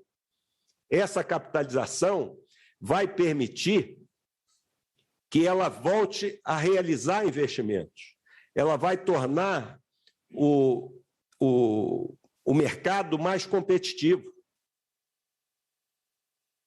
A Eletrobras é a maior empresa de energia renovável da América Latina. A quarta do mundo, se eu não me engano. E ela precisa de investimentos para ter essa participação importante no mercado de energia. Então, ela vai trazer esse benefício. E também a capitalização da Eletrobras vai permitir, e isso está no projeto que foi aprovado aqui, investimentos na recuperação das nossas bacias hidrográficas. Hoje, o Ministério do Desenvolvimento Regional, eu acho que ele tem cerca de 40 milhões para investir por ano. Com a capitalização da Eletrobras, serão investidos 8,5 bilhões de reais na recuperação das nossas bacias hidrográficas. Como também, na região norte do país, todos os sistemas isolados e a geração termoelétrica, óleo, combustível e diesel será substituído por energias renováveis, biomassa, fotovoltaica, se for o caso, eólica. Então, isso são os benefícios da capitalização da Eletrobras, e no nosso entendimento, senador, o arcabouço legal existente, ele permite me dizer ao senhor que nós não vamos perder soberania, nós não vamos ficar à mercê do capital para uma atividade que é essencial, que é a energia para qualquer país do mundo. Então, nós temos, no nosso ponto de vista, todo o arcabouço legal que nos garante isso. E esperamos ter uma empresa, uma corporação, como ocorre na maior parte do mundo, em que possa trazer muitos benefícios e, principalmente, uma redução na geração da energia para o consumidor brasileiro. Senhor presidente, ministro, abusando da sua bondade e agradecendo o senhor presidente, me permite talvez uma réplica e depois, se me permita, ouvi-lo na tréplica, né? Com relação aqui, o bom debate que nos esclarece e nos faz dar respostas cada vez melhor à população. Com relação à Petrobras, senhor ministro, não tenha dúvida, os brasileiros já deram a resposta. Nós não queremos mais aquele modelo, porque o que levou a Petrobras naquela formação de preço era corrupção. Os brasileiros já deram a resposta das urnas. Aquele modelo não nos interessa mais, temos que olhar para frente, né?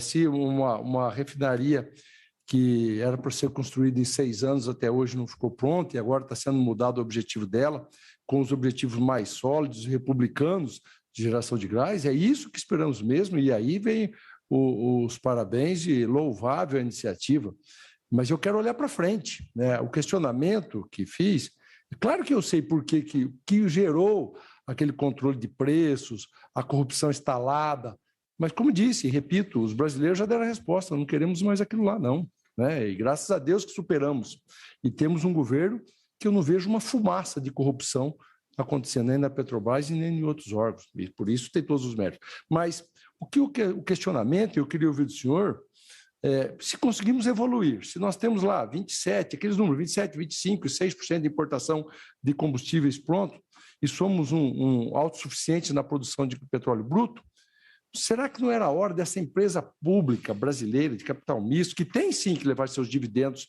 aos seus acionistas, mas que possa falar assim, olha, vamos ganhar um pouco menos, porque os brasileiros estão pagando essa conta.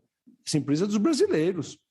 Na Argentina, está vendendo gasolina a R$ 3,60, R$ 3,80, a divisa do Brasil. Então, será que não é a hora de nós, sabe, todos juntos, ter mais orgulho ainda de um novo momento que a Petrobras vive, mas para minimizar o impacto do preço dos brasileiros, se não há um momento de ter essa consciência, inclusive com os acionistas. E com relação à geração de energia hidroelétrica, né, na formação de preço, eu compreendo muito bem, como o senhor disse, a instalação de usinas a gás e a diesel era o que nos restava para fazer um enfrentamento rápido, com poucos meses vão lá e instala, né? Assim como a fotovoltaica dá essa resposta, a eólica também dá uma resposta mais rápida, que é a hidrelétrica, que demora, e nós sabemos da burocracia do licenciamento brasileiro, dos órgãos intervenientes, e temos aqui nessa casa a obrigação de votarmos um novo marco regulatório do licenciamento ambiental, que já foi feito pela Câmara, para que nós possamos não precarizar o meio ambiente, mas destravar a burocracia, senhor presidente. Está aqui com a relatoria da senadora Cátia Abreu e um combinado e um acordo, que isso vem na pauta ainda deste ano, para que nós possamos ter investimentos em estradas, em hidroelétricas, fazer o Brasil crescer em infraestrutura sem o atrapalho da burocracia do licenciamento. Mas, nesse ponto, se o Ministério lançasse mão de contratos de compra, por exemplo, R$300, a iniciativa privada ia sair correndo tudo atrás de projetos, de aproveitar esses recursos hídricos tão abundantes, porque tem viabilidade econômica. Isso no futuro, que o Brasil vai crescer, que o Brasil está dando certo e vai dar cada vez mais certo, nós teríamos minimizado qualquer impacto em qualquer sobrepasso climático, não ter que lançar mão de contratar diesel, termoelétrica a diesel, a 1.700, 1.800, porque nós teríamos abundância de hidrelétrica sendo gerada no futuro próximo. Era mais ou menos nesse sentido o questionamento. Parabenizo e reconheço todo o esforço e o avanço que tivemos. Eu não quero o modelo passado, não. Eu quero que nós estamos daqui olhar para frente e cada vez melhor. Muito obrigado pela paciência, senhor ministro, senhor presidente e demais colegas. Senhor ministro, senhores parlamentares, eu quero prestigiar aqui os nossos internautas que participam através do E-Cidadania. E tenho quatro brasileiros que fizeram comentários e perguntas. Primeiro, comentários que eu queria tornar público, que é do Pedro Modesto, do Espírito Santo. Ele faz o comentário, não faz pergunta, ele faz um comentário dizendo que a energia fotovoltaica,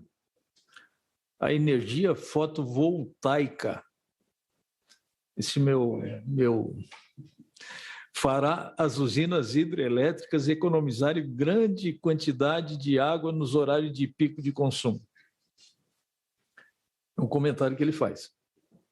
A Ana Cristina, de Minas Gerais, ela diz que precisamos de leis mais severas para reflorestamento e proteção das nossas florestas, criando o maior número de RPPN possíveis. Já as perguntas vêm uma de Santa Catarina. E certamente é uma questão interessante que eu queria abordar para o senhor. Por que não combatem as causas que estão na devastação das florestas? É uma afirmação que o Arley Davi, de Santa Catarina, faz. Grandes porções de florestas regulam as chuvas. Por que continuar com uma matriz energética com dependência única nas chuvas? E por que não tem investimento em energia solar? O senhor já falou sobre isso, mas eu quero prestigiar o internauta, que eu acho muito importante as pessoas participarem, e certamente, quando ele fez a pergunta, talvez o senhor não tenha abordado especificamente já naquele tempo. Já a Érica Cordeiro, de Goiás, ela pergunta quais são as possíveis soluções para a atual e intensa crise hídrica, que foi a primeira indagação do senador Carlos Fávaro. E ela quer saber o seguinte, que é mais importante para milhões de brasileiros: se a conta vai continuar alta, do jeito que está, se existe possibilidade de reduzir a tarifa de energia elétrica. E com essas, acho que derradeiras, e talvez com a tréplica do senador Carlos Fávaro, nós vamos dando, por finalizando a nossa audiência pública de hoje. Muito obrigado, presidente. E quem sou eu para fazer tréplica, senador? Mas apenas um comentário. Eu acredito que a Petrobras, pela governança dela e até pela forma como ela tem procurado cooperar com a sociedade brasileira, ela tem sensibilidade, sim, tanto que ela lançou diversos programas sociais para atender as famílias de mais baixa renda durante a pandemia e depois da pandemia. Agora está com um projeto, inclusive, social do gás e etc. A questão do combustível é aquilo que eu falei para o senhor. Até 2016, Petrobras importava todo o combustível. Então, os seus acionistas teriam que se reunir e dizer assim, vamos fazer esse esforço aqui e chegar a essa conclusão. Não somos nós que vamos, e não podemos, como vimos aqui. E temos que ter uma preocupação agora muito grande com o desabastecimento.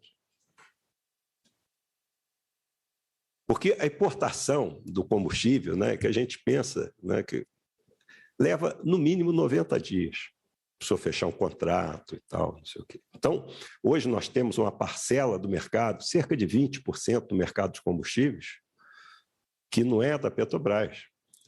Então, você mudar qualquer coisa tem que ser uma mudança com bastante critério, né, com bastante transparência e governança, né, para que a gente possa atingir os objetivos. E eu não tenho dúvida que todos nós estamos trabalhando nisso, o Congresso Nacional, o Executivo, para que a gente possa dar uma resposta à sociedade. Eu acredito que isso vai ocorrer. No que diz respeito aos nossos leilões, a gente procura fazer a expansão, né, como eu procurei mostrar aqui, dentro de um planejamento, que ele é atualizado anualmente. Esse planejamento, os nossos leilões, eles são programados para 3 anos. Isso para dar previsibilidade. E a cada ano nós renovamos o planejamento, atualizamos o planejamento para que a gente possa ir, e outras fontes entrem. E tem entrado, a própria biomassa tem entrado, né? Falando das perguntas e dos comentários agora, presidente, eu esqueci o nome de uma senhora que falou depois do Pedro, fez algum comentário depois do Pedro, o Arley e a Érica, Ana Cristina, né, de Minas Gerais, e aqui a gente tem uma participação boa, né, do Sul, do Centro-Oeste, do Sudeste, então eu fico feliz por isso. Todos comentários e perguntas super pertinentes, né? Super pertinentes. E uma preocupação muito grande com o meio ambiente. E, nesse aspecto, eu acabei de voltar, como o senhor sabe, da COP26. Né? Eu estava lá na semana passada, cheguei no domingo cedo aqui, e o Brasil, lá nós tivemos a oportunidade de mostrar essa nossa preocupação e assumimos determinados compromissos que foram muito bem recebidos pela comunidade internacional, mas o mais importante é que essas pessoas aqui, o Pedro, a Ana, o Arley, a Érica, né, que tem essa preocupação com o futuro do país, saiba que os brasileiros têm que não só assumir compromissos, mas como realizá-los, executá-los.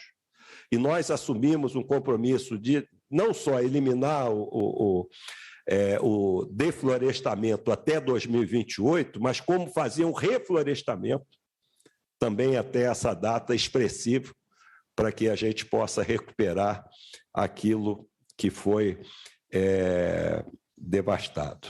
Então, essa é uma preocupação. A energia fotovoltaica, ela é importantíssima e ela foi a que mais cresceu nos últimos 3 anos.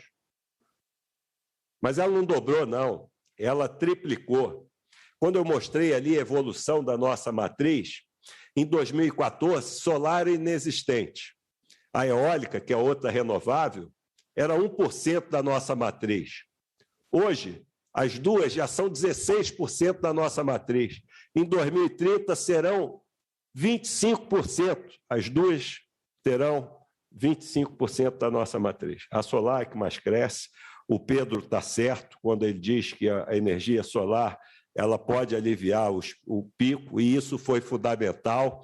Diga-se de passagem, eu citei aqui, batemos recorde de geração eólica e solar agora nos meses de agosto, setembro, outubro, principalmente na região Nordeste, também no Norte de Minas Gerais, né, que tem até a Ana de Minas Gerais, e isso foi fundamental para que a gente pudesse ter a estabilidade. E a pergunta que não quer calar é a questão se a conta vai continuar alta ou não. Esse é o trabalho que nós fazemos permanente, é uma busca que não só o governo, o executivo, mas o próprio Congresso Nacional, aqui vimos diversas iniciativas que estão aqui em tramitação, que visam justamente a que o consumidor tenha cada vez tarifas mais baixas e que possa manter a sua segurança energética. Então, esse é o objetivo permanente, eu posso dizer, do governo federal, do Ministério de Minas e Energia, de todos os agentes setoriais e também do Congresso Nacional, que não só nos cobra, mas também desenvolve políticas públicas aqui, por meio de leis que efetivamente trarão benefícios aos consumidores brasileiros. Então, presidente, essas são as minhas palavras finais e agradecendo mais uma vez o convite. Como eu falei, eu considero a Comissão de Infraestrutura uma estação no Senado Federal do Ministério de Minas e Energia, e esse diálogo, esse debate é bastante profícuo, eu acredito que para todos. E é só nos convidar que estaremos aqui presentes com muito prazer e com muita honra. Obrigado. Muito bem, nós que agradecemos. Antes de encerrarmos a nossa reunião de hoje, eu proponho a dispensa de leitura e a aprovação da ata desta reunião. Senhores senadores que concordam, permaneçam como se encontra, aprovado. Por fim, agradeço a presença especial dos nossos parlamentares que aqui estiveram e que aqui indagaram Sua Excelência, o ministro Bento. Agradeço a sua assessoria que se fez presente e, em especial, agradecer ao nosso convidado que prontamente aceitou o nosso convite para aqui estar e fez uma longa e brilhante apresentação de um planejamento de curto, de médio e de longo prazo para um tema que, na minha opinião, é extremamente importante, extremamente relevante para o desenvolvimento do país, que é a questão da energia. Sem energia, não chegamos a lugar nenhum. E nós não podemos poupar recursos nem investimentos para dotar o Brasil com a energia necessária para fomentarmos cada vez mais o crescimento, porque se o país crescer, as pessoas crescem juntos. E nós vamos ficar conscientes de que estamos cumprindo com a nossa responsabilidade. Então, ministro, muito obrigado mais uma vez mesmo pela sua presença. Desejamos sucesso e êxito à frente do Ministério, porque o sucesso do Ministério é o sucesso do Brasil. Muito obrigado. E por aqui eu dou por encerrada a nossa reunião de hoje.